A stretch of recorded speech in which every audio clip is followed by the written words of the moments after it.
त्यसपछि नानाटीसँग तिम्रो एक्चुअली कसरी कन्ट्याक्टमा आयो तिमी नानाटी त्यो पनि कुरा गर्दैन मसँग 909 आइटी अब मैले आफूलाई अब लेभल 1 आइटीमा काम त गरिरहेको थिएँ तर अब अब हायर रोलमा जानु थियो हायर अपग्रेड गर्नु थियो आफ्नो नलेजहरू पनि अनि त्यही भएर हेरिरहेको थिएँ अब अहिले त धेरै मार्केटमा अब धेरै प्रोडक्टहरू एभाइलेबल छ नि अब कि त आफै सेल्फ स्टडी भन्ने पनि भएन सेल्फ स्टडी पनि गरिरहेको थिएँ तर अब कता के दुनियाँ थरी छ नि त के पढ्ने के नपढ्ने भन्ने हुन्छ अब त्यही भएर एउटा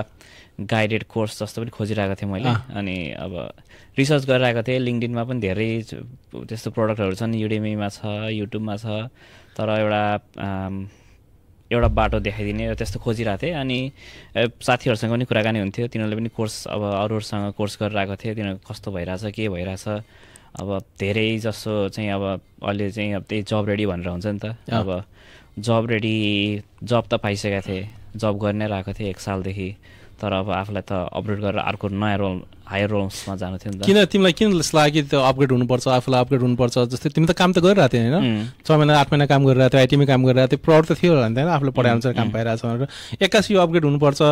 होइन आफूलाई स्किल डेभलपमेन्ट गर्नुपर्छ भन्ने चाहिँ इन्ट्रेस्ट कसरी आयो अब एउटै रोलमा सधैँ बस्दाखेरि एउटा बोरिङ जस्तो पनि फिल हुन्छ अनि एउटा बोरिङ फिल हुन्छ अर्को भनेको अब त्यही त हो अब आफूलाई अप स्किल गर्दै गयो भने नलेज पनि बढ्दै जाने भयो अनि अब आइटीमा त्यही त हो जति नयाँ कुरा सिक्यो त्यति रमाइलो हुँदै जान्छ होइन अनि त्यही अब अफकोर्स पेको कुरा पनि आइहाल्छ त्यसपछि अब सधैँ एउटा रोलमा बसेर